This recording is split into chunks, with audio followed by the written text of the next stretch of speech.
Welcome to another episode of DD on the Spot. As always, I'm your host, Ryan Johnson. Before I get to our guest here today, I'd like to remind everyone that if you enjoy this content, to please give a like and subscribe down below. I'd greatly appreciate it.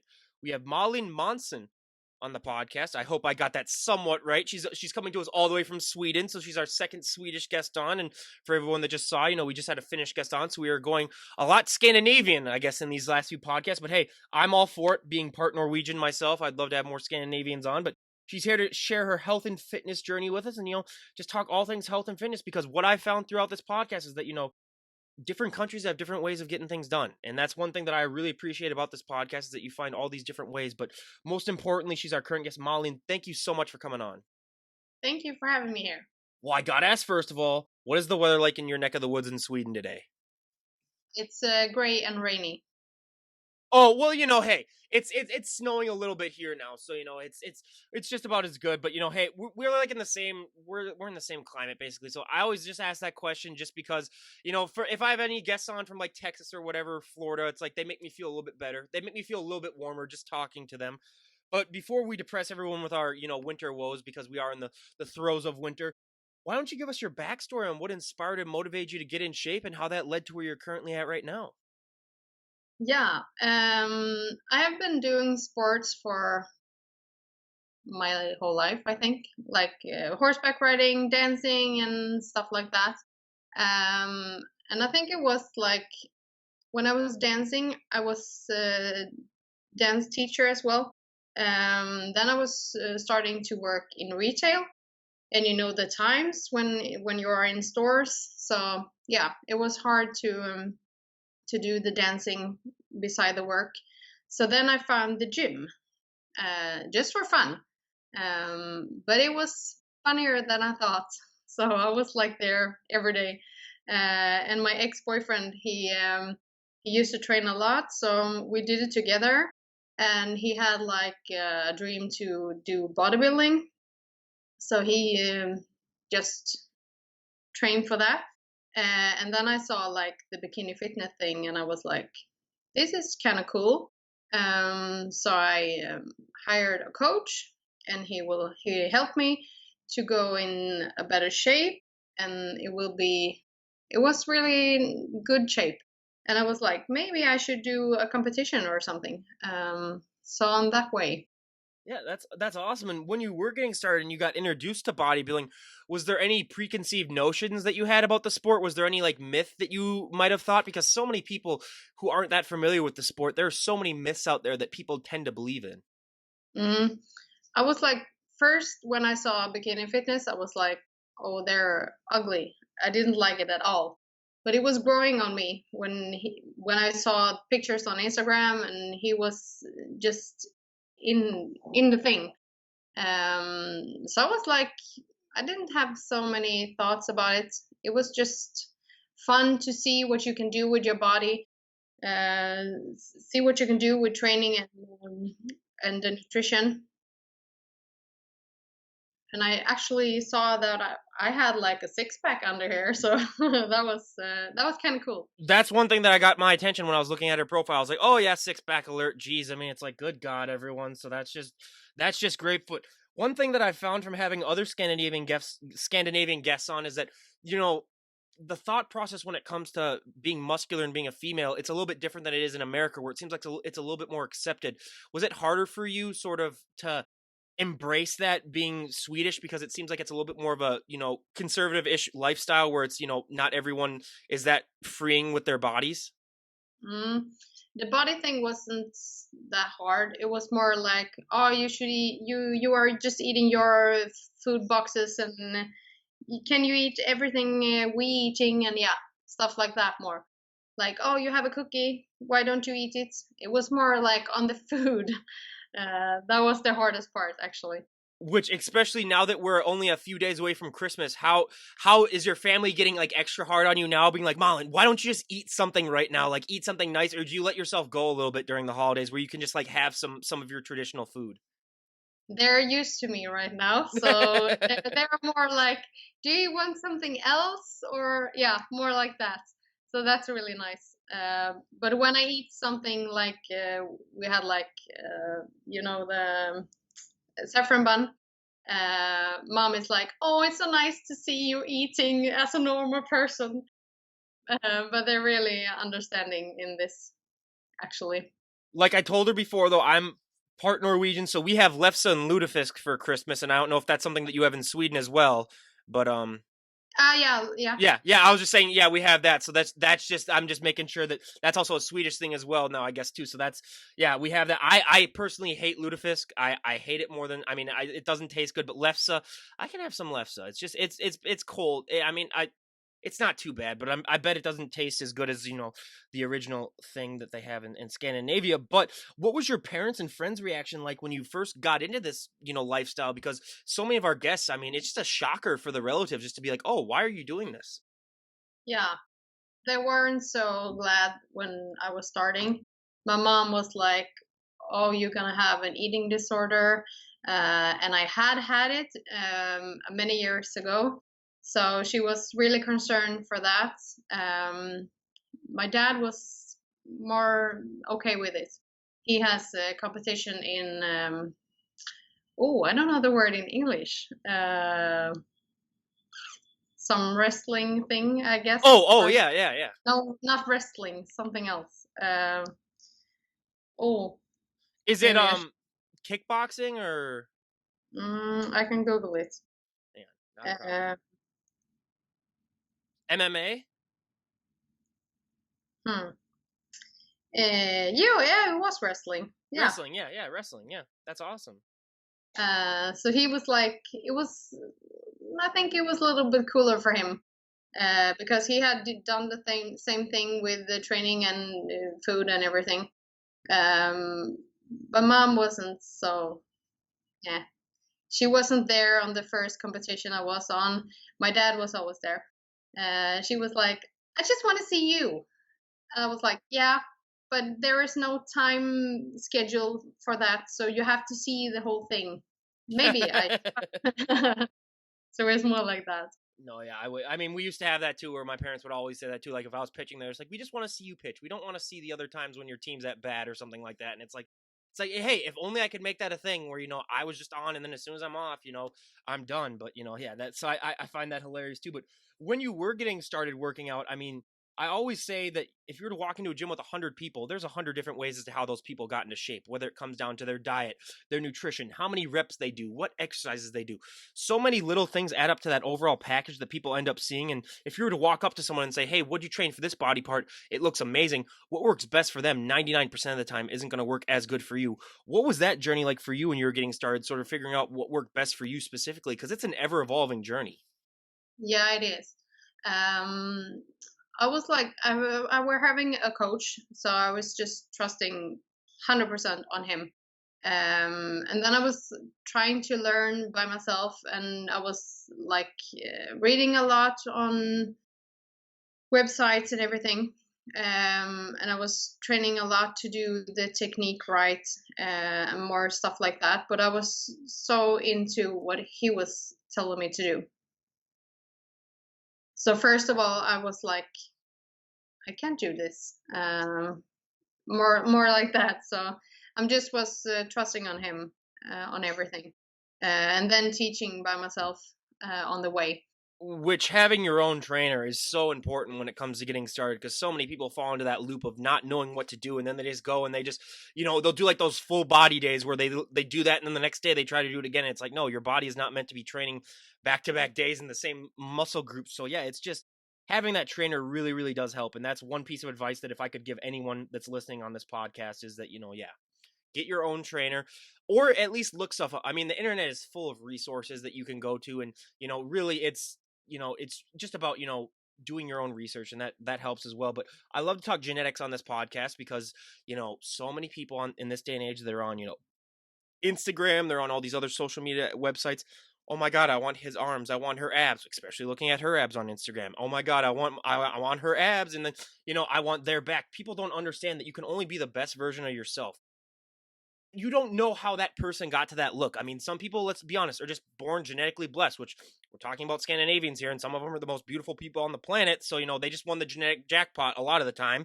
But I mean, it's just you never know. And some people, like, let's be honest, you're not meant to get as big as other people, and it's just your body's limits. But whenever someone first gets started in the gym, they always have that one body part that really, really takes off that they don't have to train as much as well. And they always have that one body part that just really, really drags behind it. They have to train to oblivion to get it to catch up. My examples first, I mean, I had my back just because I worked jobs all throughout college of lifting and loading packages in warehouses where you either got a really nice back or you quit. But I'm also 6'3", so my legs and my lower body are just absolutely shot. Where I mean, I have to train them into overdrive just to get them to look like any semblance like I've ever worked them out a day in my life. I could inject pure muscle into my legs and they wouldn't gain an ounce. I mean, it's absolutely ridiculous. But what were those body parts for you when you were getting started working out? Um, the fastest thing that you can see were the six pack. Yep. Is there all the time.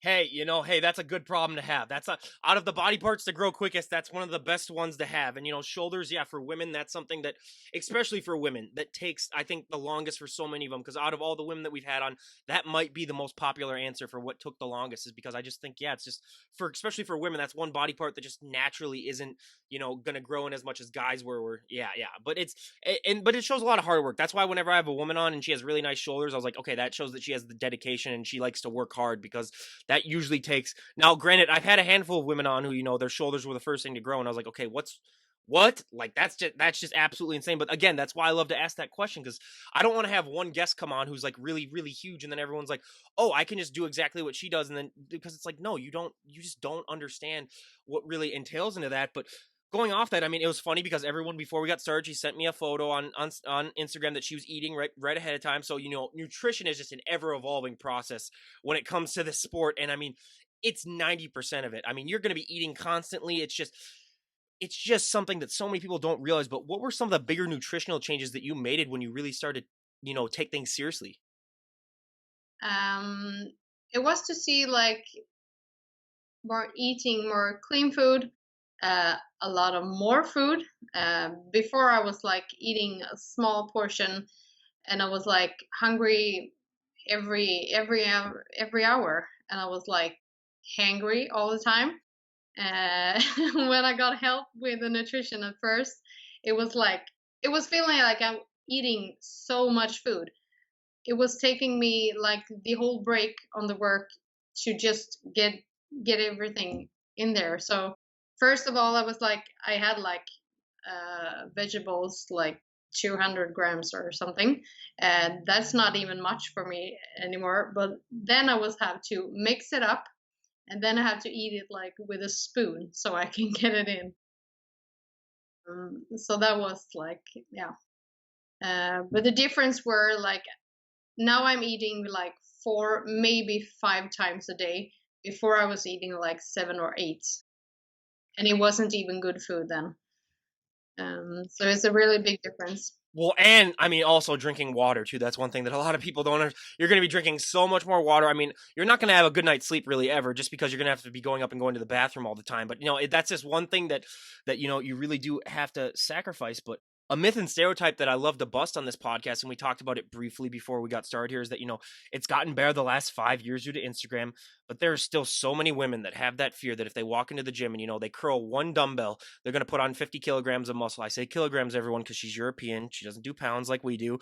But that is just so not true. And I mean, if that were to ever happen to you, you'd be the first ever trillionaire. And I mean, it's just the world would be whatever I mean, you would just be.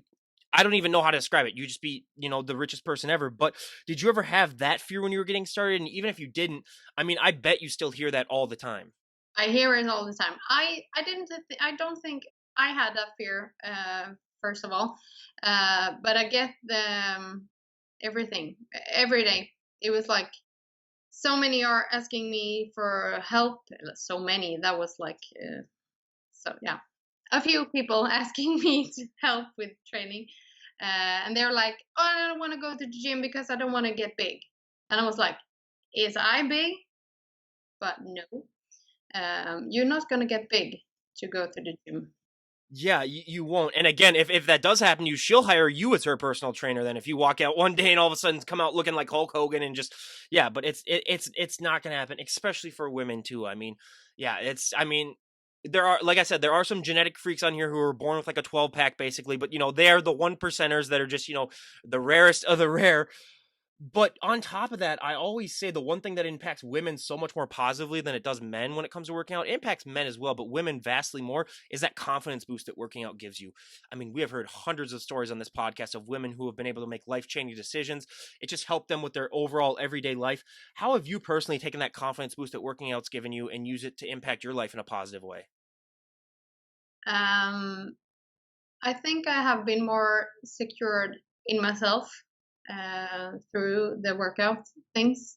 Um, but that is a hard question.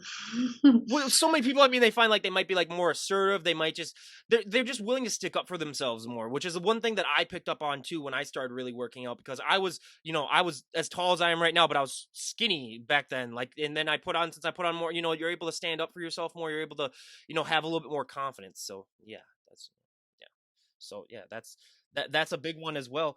But now we go to one of my favorite questions to ask, because out of all the things associated with bodybuilding, I would have never guessed that this is one of the hardest things, if not the hardest thing for most of the competitors that I have on, is posing. Would have never guessed it in a million years. But now I like to compare it to, you can be a great driver, you can never be a perfect driver. You can be a great poser, you can never be a perfect poser. It's always ever evolving.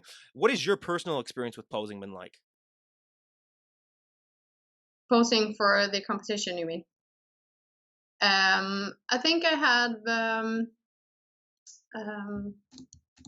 I'm looking for a word here. Not a problem. um, Struggle? yeah, I used to be a dancer, Oh, okay. so that's a plus for me. So I have it in me.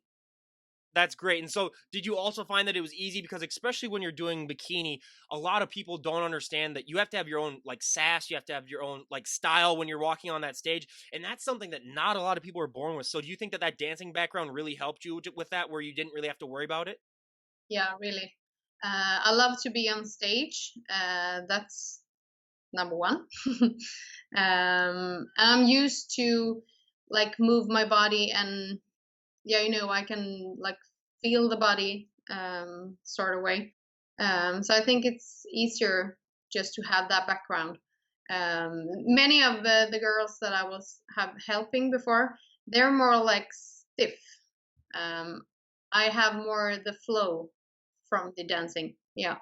Which I am as stiff as can be, because that's I'm just with my height, I just do not have any dance skills whatsoever. So yeah, I would have to be probably an extreme project to work on. But yeah, out of your poses that you do on stage, what is the hardest one for you, and what is the easiest one for you? The hardest one is the back pose because of my back. And the easiest one, I think it's like the front or one side. I have one favorite side. What is it, the right or the left? It's the right. I just have to think. Hey, yeah, uh, that's yeah. Well, and plus the back, yeah. I mean, the only good thing with the back pose though is that you don't have to smile. That's the one pose where you can let your smile down, because people don't understand that your smile is going to be, your jaw muscles and your smile are going to be probably the most sore thing after these shows, because that's the one thing that you got to be smiling for, the entire time. But when you're walking on that stage, I mean, does time really seem to slow down, or does it seem to speed up, or is it somewhat of a mixture when you're on that stage? some mixture. It's like it feels like you're standing there for an hour, but it's like 1 second. And when you do your eye walk, it's like it feels like, oh, where is the time? So it's a mixed one. Yeah. And we've heard that a lot too as well. It's just, yeah, it really does depend. But another myth and stereotype that I love to bust, because so many people don't understand, is that that look that you present on stage, that is not going to be a look that you're going to be able to keep 365 days out of the year. I mean, so many people, they have shows like Biggest Loser where people go on stage and they lose, or people go on that show and they lose like 100 pounds and they're able to keep it off. And I think a lot of people associate shows like that, and then they look at bodybuilding and they say, oh, those people should be able to, keep that weight off, just because, they have that myth from other shows. But what was that like for you when you first realized that, like, hey, this look that I've worked, months upon months, if not years on, I'm not going to be able to maintain it, and I am going to have to put on weight? And has it gotten easier for you as your career in bodybuilding has gone on? It had been easier now, but the first time it was. it was not funny. I was like, I knew that that shape wasn't unable to be in, uh, but I wanted to be in that shape more than anything else. So that was really, really hard. And I was not feeling so well after my first competition. I was like, yeah, it was not so nice. And then I was gaining more weight than I thought I would, and that was like mixed up in the head. But it have been better and better and better. And this time was, the feeling was this gonna be the best time ever. And now it's have been 2 weeks from stage time. Yeah, the competition were not. It was yeah, you say cancelled. But 2 weeks from then, and now I'm feeling like myself again. Um, and I'm what I see in the mirror is what I'm thinking in the head. So this time is the best time, but the first time was, yeah, it was crazy. Oh, no, yeah, I can't imagine what that must be like because, I've been, I've never been in like bodybuilding shape. I've been in good shape for I mean, I've been in, great shape for an average person. I've even been in probably like amazing shape but never in that bodybuilding shape where people get into it. So yeah, so I can't imagine what it must be like to, diet down and lose that. But now the number one thing that I hate more than life itself is cardio. I hate it more than, anything. I just, I'm sorry. I being a pitcher in baseball, that's the one thing that they had us do all the time. But what is your relationship like with cardio? And, is it easy for you to do it or is it something that you struggle with? I hate cardio, first of all. um, yeah, it's not my kind of thing, and I don't do cardio uh, around. I'm just doing cardio when I'm supposed to be competing. But it just gonna get through this year. Well, hey, I mean, we've had guests on here that are like ex marathon runners and they love cardio. And I was like, what do you suffer from that like made you like to do that? I mean, it's just, I could never get it. I mean, I even told my girlfriend, one of my ex girlfriends, if you really want to ever see me run, you're gonna have to chase me with a knife. That's really the only time that you're really because that's I just I'm sorry, it's just not gonna happen. But the number one thing when it comes to recovery that people I've never even seen I don't think any that many Instagram posts about it is sleep. I mean, it's the most important thing when it comes to recovery. It might be the most important thing overall, and especially when you get into bodybuilding, your sleep becomes 10 times more important than it was when you were just a normal person. So what's the proper amount of sleep that you like to get? And are there any ways that you are able to obtain that? Because especially with technology these days, it's hard for people to get that proper amount of sleep. Mm, I'm I have like when I have the coach that I'm having, he's like have like yeah, something on the computer and the phone that I was writing in, so he can see my macros, calories, training, cardio in minutes, and sleeping. So when I have it on there, I just wanted to get him the best hours. uh, so I'm just like, I go to bed like 10 or 11, and just counted how many hours it will be. Then it will be perfect. Just laying my head on the pillow and sleep all night.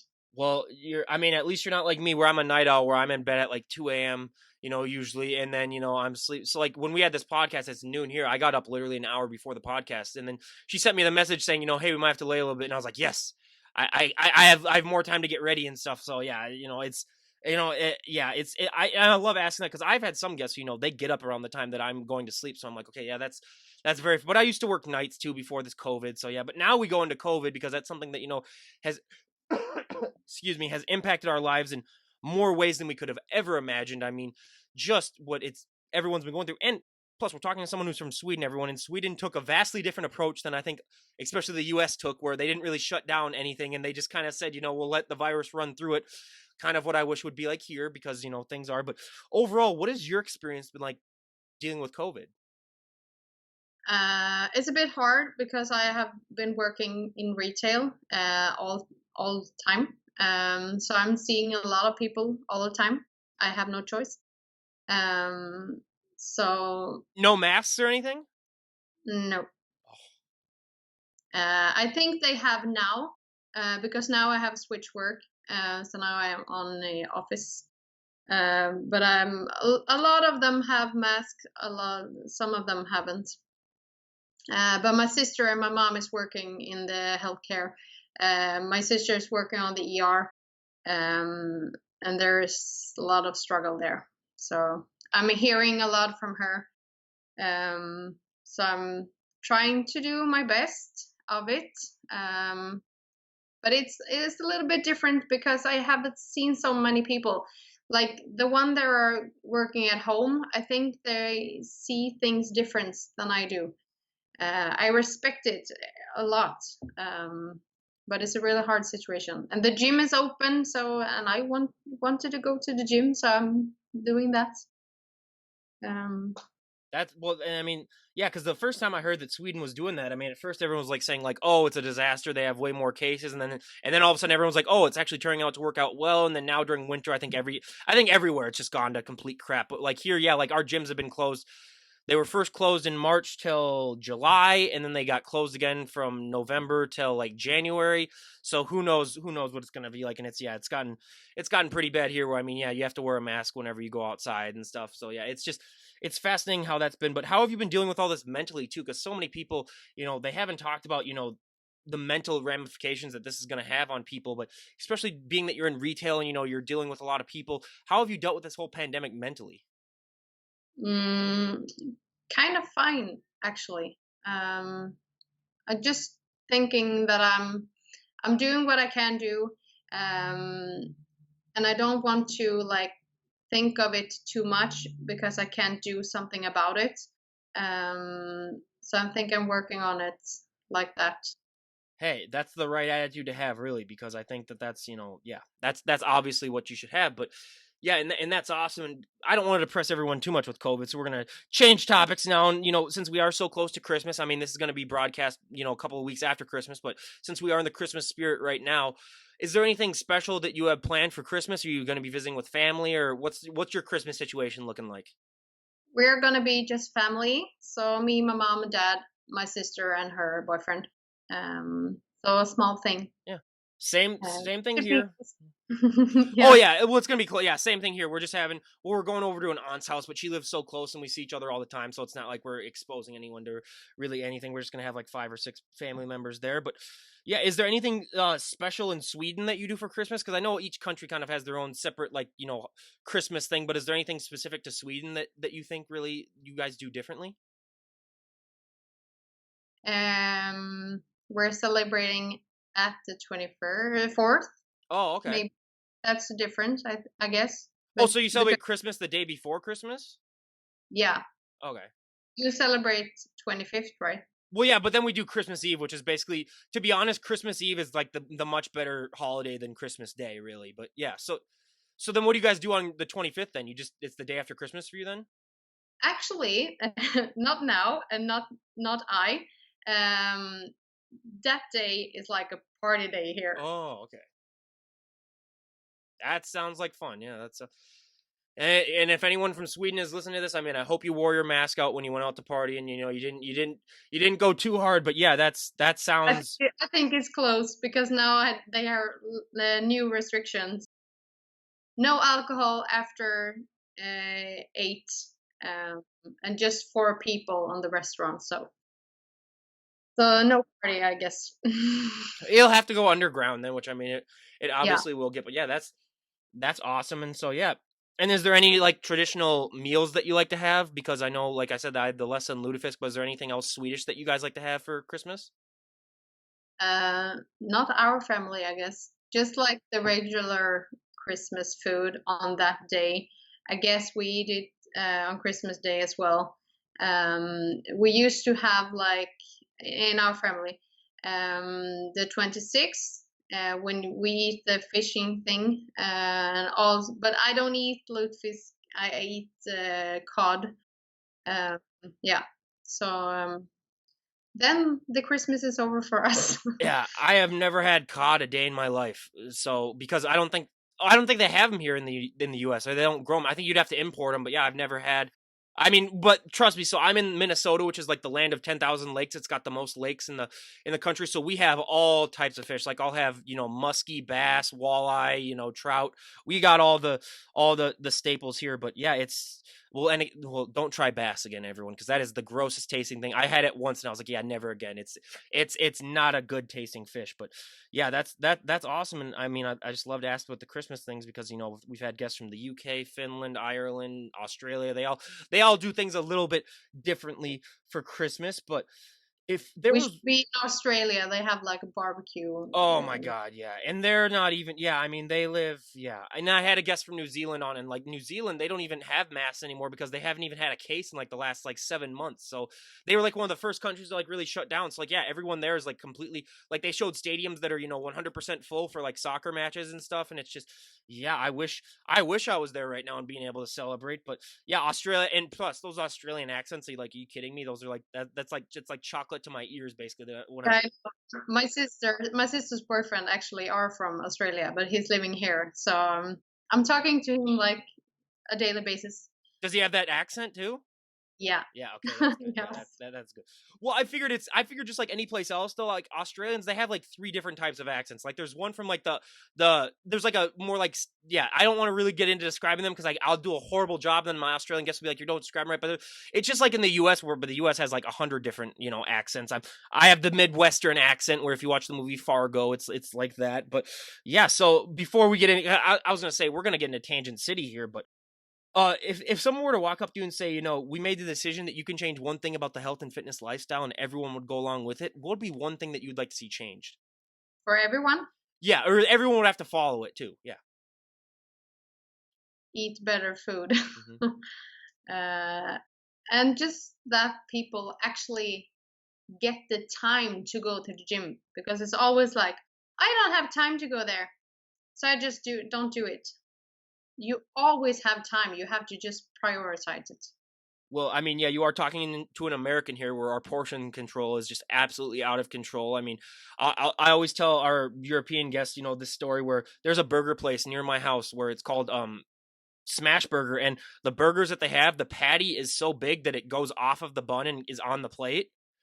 So, that's just giving you an example of, what it's like here in America. So, yeah, portion control and eating better. Yeah, that's one thing that I could do. I mean, there's literally like 3 McDonald's is within like 2 miles of where I live and like 3 Burger King. So, I mean, it's just it's gotten way too bad here and yeah, especially with the younger kids.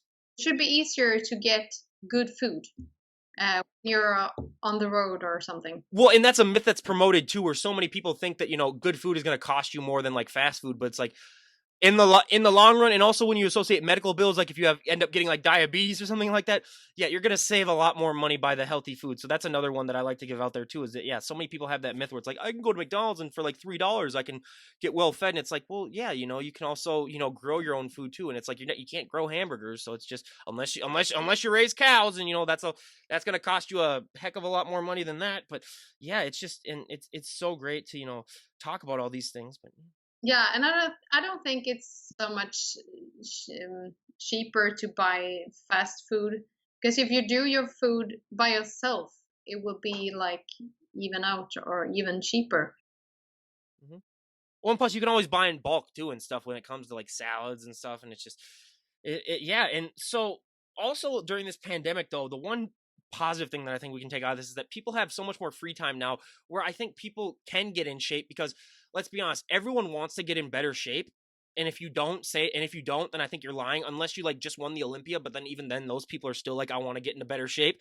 But like so many people just lack the knowledge on how to get into shape. That's what really prevents them from it. So if someone were to walk up to you and say, I made the decision, I want to get in better shape, what would be the best piece of advice that you'd like to give them? Because for so many people, I think just taking that first step is really the best thing that they can do. Because once you take that first step, it is so hard to not keep going. Mm. I should say get help by someone else. I think that is the best thing to do. To get someone to help you see what am I doing and what am I eating every day. If you do like this and this difference, it will be a difference through time. So I think some kind of coach or anything. And as much as I hate to admit it, Go for a walk, especially if you're getting started. I mean, let's be honest. A walk is different than cardio. When I mean cardio, yeah. So I go for walks all the time. Like that's completely. So like I even my cardio now is basically like walking on a treadmill for like 80 minutes and getting like 7 or 8 miles in. But that's not that's not hard. I mean cardio, yeah. So walking, it's great for your heart. It's great for everything. I mean, so I cannot recommend it enough, really. But yeah, that's the Yeah, number one thing. or like movement just during the day. Uh, I love to walk as well. Absolutely. So whenever I say cardio in here, everyone, it's not that I mean walking because yeah, walking. I mean, plus that's what we were made to do. That's why we have legs. Otherwise, I don't know what that's all about. But again, and if we were to talk to you a year from today, now granted, if we were to have talked a year ago and you would have predicted a global pandemic and everything that's going on right now, I would have called you a liar and bet my entire life savings against it. So it goes to show that I have no idea what's going to happen. Who knows? We could be talking a year from today and there could be fire in the background. You could hear gunshots going off in the background. Who knows where the world's going to be at a year from today? But in an ideal world, where would you like to be at in your fitness journey and your overall life? What are some goals that you would like to have achieved if we were to talk to you a year from today? I wanted to. I want to go to the competition, like Swedish. Oh, the words today. Nationals? Yeah, thank you. Um, because that was the competition I was trying to do this winter. So I want to have taken a gold in Swedish nationals, hopefully. Drinking bubbles through the gold thing. Uh, Did it get canceled because of COVID? yeah, Which is funny because it's like 10 times worse over here and we still had our Olympia and stuff like that. So I was like, geez, Sweden, I know. yeah, you wouldn't so yeah, as soon as you said that it got canceled, I was like, oh wow, they actually canceled it because it's like way worse over here and we still yeah, but I think, yeah, it's always better to be on the safe side too. But how did you do with all of that mentally, just that mental aspect? Because I mean, you're getting ready for and you're prepping. I mean, it is such a mind journey. But when all of a sudden it gets canceled at the last second, how did you deal with that? Did you deal with it healthily or did you just sort of like just get really angry, which is what I think the normal person would do? Yeah, I was like, when I saw the message on my phone, I was like so sad, and I was like crying for a bit, and I was really angry. Um, then I was like, the day after, when I woke up, I was like, I'm not done. I'm not so done with it. So I'm just gonna go through this 2 weeks, and I was booking up three photo shoots. So I was doing the diet 2 weeks later, and the competition day, we had like a photo shoot with a bikini and everything. So it was like kind of competition day. And then I was like, now I'm ready. And it was like I said before, if I can't do something about it, I can't just have it in my mind. So I just, okay, what to do? Just leave it away and just go through.